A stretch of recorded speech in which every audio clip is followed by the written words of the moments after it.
और यूक्रेन ने दावा किया है कि रूस के साथ जंग में सिर्फ उसी का नुकसान नहीं हुआ है बल्कि रूस को भी भारी नुकसान पहुंचा है। यूक्रेन के मुताबिक जंग के 3 दिन में रूस के अभी तक 3,500 से ज्यादा सैनिक मारे गए हैं या फिर वो घायल हो चुके हैं। यूक्रेन ने रूस के कई लड़ाकू विमान और हेलीकॉप्टर भी मार गिराने का दावा किया है। इस बीच रूस में भी यूक्रेन पर हमले का विरोध होना शुरू हो चुका है। रूस में युद्ध के खिलाफ सड़कों पर उतरने वाले अब तक 3,000 से ज्यादा प्रदर्शनकारियों को हिरासत में ले लिया गया है। ब्रिटेन के साथ चेक रिपब्लिक ने भी यूक्रेन की मदद के लिए वहां भारी संख्या में हथियार भेजने का ऐलान कर दिया। चेक रिपब्लिक यूक्रेन को 30,000 पिस्तौल और 7,000 असॉल्ट राइफल की मदद भेजेगा। इसके साथ ही 3,000 मशीन गन भी यूक्रेन को दी जाएंगी, जबकि यूक्रेन की सेना को लड़ने के लिए लाखों गोलियों की भारी भरकम खेप भी भेजी जाएगी। इससे पहले जनवरी में भी चेक रिपब्लिक ने यूक्रेन को 4,000 गोले भेजे थे। और यूक्रेन पर रूस के हवाई हमले लगातार जारी हैं और इस बार रूस ने एक तेल डिपो को अपना निशाना बना लिया। पश्चिमी यूक्रेन के वासिल्किव शहर में एक तेल के गोदाम पर हमले के बाद उसमें भयानक आग लग गई और आग इतनी भयानक थी कि उसकी लपटें कई किलोमीटर दूर से ही दिख रही थी। रूस की सेना को भारी विरोध जारी है।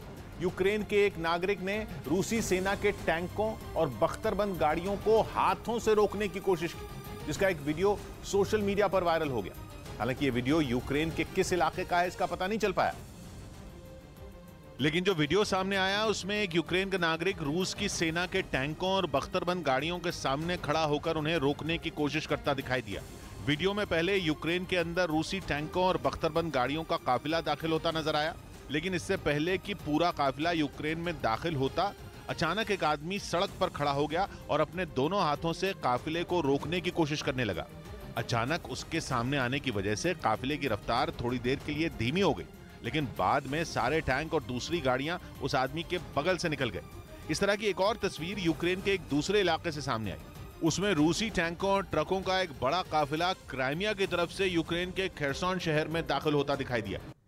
पहले अमेरिका और अब जर्मनी रूस के हमले के बाद एक एक कर देश यूक्रेन की मदद के लिए आगे आ रहे हैं। और पहले अमेरिका ने यूक्रेन को सैन्य सहायता दी और अब जर्मनी ने भी मदद का ऐलान कर दिया है। खबर है कि जर्मनी यूक्रेन को 1000 टैंक रोधी हथियार, 500 स्टिंगर, सतह से हवा में मार करने वाली मिसाइल भेजेगा। इसके अलावा बेल्जियम भी यूक्रेन की मदद को आगे आ गया है। बेल्जियम यूक्रेन को दर्जनों रॉकेट लॉन्चर, 2000 मशीन गन और सेना के लिए 3,800 टन तेल देगा। साथ ही यूक्रेन के राष्ट्रपति ने ज़ेलेंस्की ने ब्रिटेन के प्रधानमंत्री बोरिस जॉनसन से बात की, जिसके बाद बोरिस ने रूस के खिलाफ युद्ध में यूक्रेन की हर संभव मदद करने का भरोसा दिया। तो फ्रांस ने भी यूक्रेन को युद्ध का सामान भेजने का भरोसा दिया है। और इसी तरह यूक्रेन के चर्निव शहर में भी वहां के लोगों ने रूसी टैंक को आगे बढ़ने से रोकने की कोशिश की, जिसका एक और वीडियो सामने आया, जिसमें साफ दिखा कि कुछ रूसी टैंक चर्निव की सड़कों पर आगे बढ़ ही रहे थे। तभी यूक्रेन का एक नागरिक रूस के एक टैंक के सामने आकर खड़ा हो गया और उसने उसे आगे बढ़ने से रोकने के लिए अपनी पूरी ताकत लगा दी। इसके बाद यूक्रेन का वो नागरिक अपने घुटनों पर बैठ गया, ये दिखाने के लिए कि वो रूस को यूक्रेन की सड़कों पर सीना चौड़ा करके निकलने नहीं देगा। इस बीच कुछ रूसी सैनिक उसके पास पहुंचे और उसे वहां से उठा दिया। रास्ता खाली होने के बाद वो टैंक अपनी मंजिल की तरफ बढ़ गए। यूक्रेन पर कब्जे की जंग में चर्निव शहर में ही मौजूद कुछ इमारतें रूस के हमले से तबाह हो गईं, जिसकी कुछ तस्वीरें भी सामने आई। उनमें एक हाउसिंग सोसाइटी के कुछ फ्लैट आग की लपटों से घिरे दिखे। रूस के निशाने पर इमारत की सबसे ऊपर वाली मंजिल पर मौजूद फ्लैट आए, जिन्हें हमला कर उसने तबाह कर दिया। अपने आसपास रूसी सेना की मौजूदगी से लोग घबरा गए। फ्लैट से निकलते धुएं और आग की लपटों ने उनमें दहशत पैदा कर दी। और यूक्रेन पर कब्जे की जंग में चर्निव शहर में ही मौजूद कुछ इमारतें रूस के हमले से तबाह हो गई, जिसकी कुछ तस्वीरें भी सामने आई। उनमें एक हाउसिंग सोसाइटी के कुछ फ्लैट आग की लपटों में घिरे हुए दिखाई दिए और रूस के निशाने पर इमारत की सबसे ऊपर वाली मंजिल पर मौजूद फ्लैट आए, जिन्हें हमला कर उसने तबाह कर दिया। अपने आसपास रूसी सेना की मौजूदगी से लोग घबरा गए। फ्लैट से निकलते हुए धुएं और आग की लपटों ने उनमें दहशत पैदा कर दी।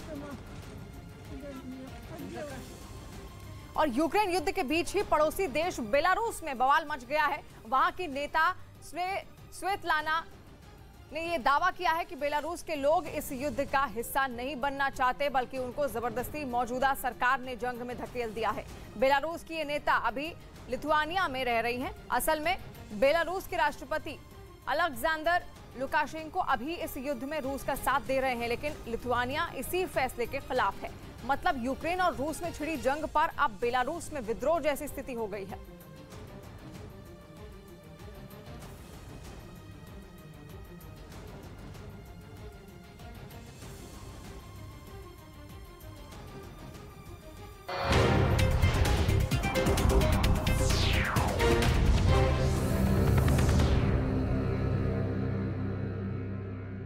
बाइडेन को दो टूक शब्दों में बता दिया कि वो देश छोड़कर कहीं नहीं जाएंगे। जेलेंस्की ने अपने बयान में कहा कि युद्ध यहां हो रहा है, मुझे लड़ने के लिए गोला बारूद की जरूरत है, सवारी की नहीं। एक दिन पहले ही जेलेंस्की ने कहा था कि युद्ध के समय यूक्रेन को अकेला छोड़ दिया गया, क्योंकि बाइडेन का बयान आया था कि अमेरिकी सेना इस जंग का हिस्सा नहीं बनेगी। Our forces are not and will not be engaged in the conflict with Russia in Ukraine. इस बीच खबर आई कि जेलेंस्की और बाइडेन की करीब आधे घंटे तक बातचीत हुई। खबर है कि यूक्रेन को 28 देशों ने मदद का भरोसा दिया है। इन देशों में अमेरिका और यूके शामिल हैं, जो यूक्रेन को हथियार और दवाएं देंगे। यानी रूस के साथ जारी जंग में अब यूक्रेन को दुनिया के कई देशों का साथ मिलना शुरू हो गया।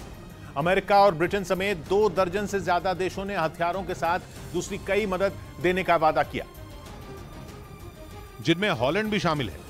उसने यूक्रेन को जमीन से हवा में मार करने वाले 200 स्टिंगर मिसाइल सिस्टम देने का फैसला किया। इस मिसाइल सिस्टम की मदद से हवा में उड़ते लड़ाकू विमानों को मार गिराया जा सकता है। अमेरिका ने भी नाटो के सदस्य देश पोलैंड में अपने 5000 सैनिकों को तैनात कर दिया, जो यूक्रेन का पड़ोसी है। इससे पहले लातविया में भी अमेरिका ने अपने सैनिकों को तैनात किया था, जबकि ब्रिटेन ने यूक्रेन की मदद के लिए हथियार और मेडिकल उपकरण भेजने का वादा किया। ब्रिटेन के साथ चेक रिपब्लिक ने भी यूक्रेन की मदद के लिए वहां भारी संख्या में हथियार भेजने का ऐलान कर दिया। चेक रिपब्लिक यूक्रेन को 30,000 पिस्तौल और 7,000 असॉल्ट राइफल की मदद भेजेगा। इसके साथ ही 3,000 मशीन गन भी यूक्रेन को दी जाएंगी, जबकि यूक्रेन की सेना को लड़ने के लिए लाखों गोलियों की भारी भरकम खेप भी भेजी जाएगी। इससे पहले जनवरी में भी चेक रिपब्लिक ने यूक्रेन को 4,000 गोले भेजे थे। उधर यूक्रेन में रूस की सेना को भारी विरोध जारी है।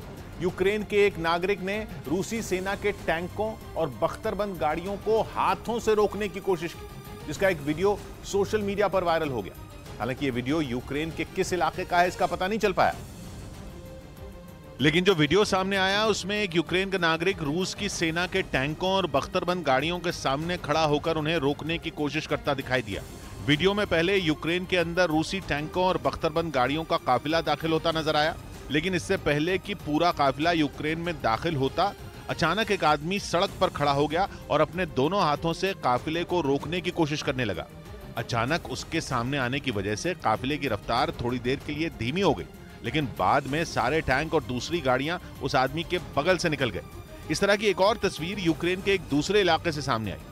उसमें रूसी टैंकों और ट्रकों का एक बड़ा काफिला क्राइमिया की तरफ से यूक्रेन के खेरसोन शहर में दाखिल होता दिखाई दिया। और इसी तरह यूक्रेन के चर्निव शहर में भी वहां के लोगों ने रूसी टैंक को आगे बढ़ने से रोकने की कोशिश की, जिसका एक और वीडियो सामने आया, जिसमें साफ दिखा कि कुछ रूसी टैंक चर्निव की सड़कों पर आगे बढ़ ही रहे थे, तभी यूक्रेन का एक नागरिक रूस के एक टैंक के सामने आकर खड़ा हो गया और उसने उसे आगे बढ़ने से रोकने के लिए अपनी पूरी ताकत लगा दी। इसके बाद यूक्रेन का वो नागरिक अपने घुटनों पर बैठ गया, ये दिखाने के लिए कि वो रूस को यूक्रेन की सड़कों पर सीना चौड़ा करके निकलने नहीं देगा।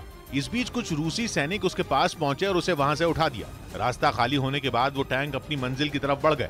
भीषण जंग के बीच पूरी दुनिया में यूक्रेन के एक सैनिक की जाबाजी की तारीफ हो रही है। दावा है ये सैनिक एक जवान रूस की फौज के पूरे टैंक दस्ते पर भारी पड़ गया। इस एक फौजी ने रूस के टैंक दस्ते को घंटों तक रोक कर रखा। यूक्रेन के दक्षिणी छोर पर क्राइमिया है, जिस पर 2014 से रूस का कब्जा है। रूस की फौज क्राइमिया में कई हफ्तों से तैनात है और क्राइमिया से यूक्रेन में दाखिल होने के लिए रास्ता एक पुल से होकर गुजरता है। दावा है कि रूस की सेना के एक सैनिक ने रूस के टैंक दस्ते का रास्ता रोकने के लिए पुल के साथ खुद को भी विस्फोटक से उड़ा लिया। उसकी जांबाजी और यूक्रेन के लिए उसके सर्वोच्च बलिदान की तारीफ पूरी दुनिया में हो रही है।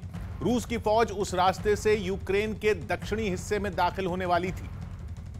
दक्षिण में खेरसोन प्रांत है, जहां पहुंचने की कोशिश रूस की सेना की थी, लेकिन रूस को रोकने के लिए इस सैनिक ने यह कदम उठाया, जिसके बलिदान की खबर ने पूरी दुनिया को हैरान कर दिया। रूस की फौज का रास्ता